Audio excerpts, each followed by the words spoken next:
erməni terrorçularının məhkəməsi gedir Bakıda. Yəni çoxdandır yuxu birliklərimiz gerçəkləşdi, dövlətimiz bunu elədi. Böyük bir şeydir, böyük bir hadisədir. Buna sözü yox. Amma çox təəssüf olsun ki, onlarla mən görürəm, yəni ki, birinci təəssüf olsun ki, təbliğat lazım səviyyədə aparılmır dünyada. Dünya mediasında vaxtı işte danışılmır. Danışırsa da Azərbaycana negativ danışılır ki, biz onlara qarşı yazıq ermənilər tutmuşuq və onları məcbur edirik, boyunlarını alsınlar, etmədiyi şeyləri. İkinci də Azərbaycan daxilində da bu lazımi təbliğat getmir. Niyə canlı yayımlanmır? Məsələn, televiziya canlı verə bilərdi və s. Digər media resurslarımız bu da getmir. Biz sonra o kadrlar görürük oradan və ola bilsin indi dövlət, hökumət hansısa xoşa gəlməz hadisələri canlı yayımda olmasını istəmir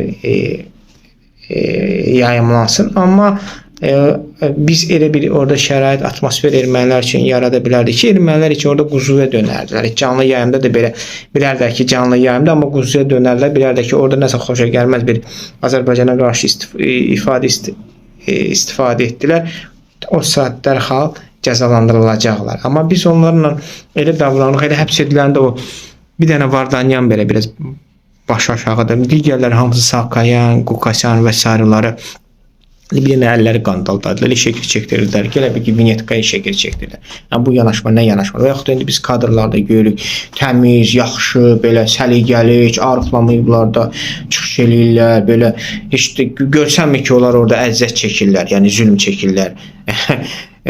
Bu necə davranışdır? Amerikalılar Guantanamada elə mi müsəlmanlarla davranırlar və yaxud da Ruslar Çeçenlərlə elə mi davranırlar? Məsələn, birinci və ikinci Çeçen müharibəsində həbs edilən Çeçenlər, məsələn, adi, məsələn, onların bir smetniklarda, yəni ömürlüklər deyilən həbsxanaları var və s. Orada, məsələn, mən Salman Radoyev həbs ediləndə, yadımda Radoyevu belinə əymişdilər, o, necə deyək, o namaz dilində, rükü vəziyyətində, arxada da qandallar, onu elə aparırdılar məhkəməyə, elə bir vəziyyətdə.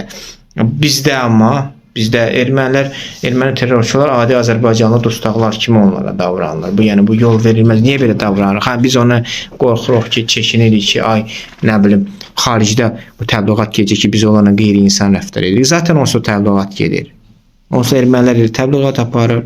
Xaricdə də təbliğat gedir. Biz təəssüf olsun ki, əks təbliğat apara bilmirik. Hələlik apara bilmirik. Və yaxud da biz ermənilərlə yaxşı davranacaq. Onlar sonra, məsələn, nə vaxt azadlığa çıxsa etiraf edəcəklər ki, yaxşı davranırlar. Yox, o erməni də yenə deyəcək ki, orada bizə zülm verirlər. Amma əksinə biz həmən o zülmü verərdik ki, onlarda həmişə o vahimə qalardı. Azərbaycan haqqında, məsələn, onlar əvvəl necə idi Azərbaycana həbsxanaya düşmək, əsir düşmək çox qorxurdular. Ay Azərbaycanı bir avtoritar, diktatura, bir qəddar bir hökumət, dövlət kimi hesab edir və qorxurdular ki, onlar əsir düşən kimi onlara orada olmayan zülmlər veriləcək. Amma indi onlar gördük ki, yox, nə zülmü? Azərbaycanlılar çox yumuşaq olanla davranırlar. O diktatura, avtoritar dediyi hakimiyyət olanla çox yumuşaq davranır və o vahimə də gedəcək. Amma düşmanla qədər bizdən qorxsa, o qədər yaxşı. Biz o vahiməni də öz əlimizdən sındırırıq. Yəni artıq o bizə əsir düşməyə də qorxmayacaqlar. Tutulmağa da vuruşaraq təzdən o düşənlər uzaqbaşı bizi çayla, yeməklə yedizdirib normal davranacaqlar da bizlə. Yəni biz də çıxandan sonra onsuz da deyərik ki, bizə orada zülm verirdilər. Yəni zaten çıxsalar kimlərsə oradan, amma ümid edirəm ki, inşallah heç vaxt olan heç bir Bakı türməsindən çıxmayacaq. Zaten onu deyəcəklər. Ona görə bu cür davranışı mən səhv hesab edirəm, ziyanlı hesab edirəm. Əgər kimlərsə, məsəl üçün, dövlət başçısı inandırıb ki, biz bu cür davranaq Avropa üçün, Amerika üçün, dünya üçün, bu səhvdir. Zaten o təbliğatımız getmir. Onsuz da orada Avropada da, Amerikada da, Rusiyada da hər yerdə deyirlər ki, biz onlarla qeyri-insani rəftar edirik. Ermənilər üzrə də onları deyir, olan ailələri və s. Ona görə mən elə gəlir ki, onlara layiq olur, terrorçu nəyə layiqdir, xain nəyə layiqdir, o cür rəftar olunmalıdır. Və qoy bilsinlər ki, Azərbaycanlılar gec-tezi ya öldürüb, ya da həbs edib sizləri cəzalandıracaq və o fikir, o düşüncə bizim barədə onların beynində qalsın və elə həmişə bizdən qorxsunlar. Yəni yoxsa əks halda bu heç də bizim xeyrimizə olmayan bir şeydir. Yəni ki, əgər biz Avropa deyirik, yenə təkrarlayıram, Amerika deyirik, belə Avropanı götürək, Fransanı götürək. Fransa Əlcəzair müharibəsində əsir tutduğu müsəlmanlarla necə davranırdı? 2 milyona yaxın demokrat dediyiniz De Gaulle 2 milyona yaxın Əlcəzairdə müsəlman öldürdü. Hitlerin Almaniyada öldürdüyü Yahudidən daha çox öldürdü. Amma görün kimsə Deqole getdi gözü ilə baxırmı və ya da Fransa üzr istədi mi Əlcəzairdə və genosidi boynuna aldı mı? Bəlkə Əlcəzairə pul, o genosid qurbanlarının ailələrinə pul verir? Yox. Centilmen Fransa, Avropa mədəniyyətin, Paris və dünya mədəniyyətin mərkəzi. Bu da bu. Və yaxud da İngiltərə centilmenlər, Keniyada və yaxud da Hindistanda ingilislərin etdikləri vəhşiliklər, onlar əsir tutduqlarından güya normal mı davranırdılar?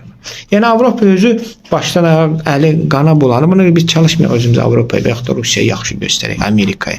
Onların özü qana bulanıb və biz onlarla münasibətdə müdafiədə durmamalıyıq. Xoşu hücumda durmalıyıq. Terrorçudur, xaindir. Olan da davranışı, layiq davranışı da alır. Bu cür olmalıdır. Ümid edirəm ki, bizim bu çıxışımız kimlərsə qulağına çatdı, kimlərsə eşitdi və bundan bir nəticə çıxartdılar və terrorçulara layiq münasibət göstərildi və təbliğatı da daha gücləndirilməlidir bu məhkəmə prosesləri. Bu məhkəmə prosesləri Nürnberg prosesi kimi olmalıdır. Amma nəinki Nürnberg prosesi, heç Azərbaycan daxilində də belə maraq doğurmayan bir adi bir prosesə çevrilib. Bunu da günahkarı mən həmən o prosesi edənlərdə görürəm. Düzgün təbliğat qurmayıblar. İstəyərəkmi, istəməyərək artıq onu özləri daha yaxşı bilir. Amma bu yanlışı da düzəltsələr yaxşı olar. Təşəkkür edirəm.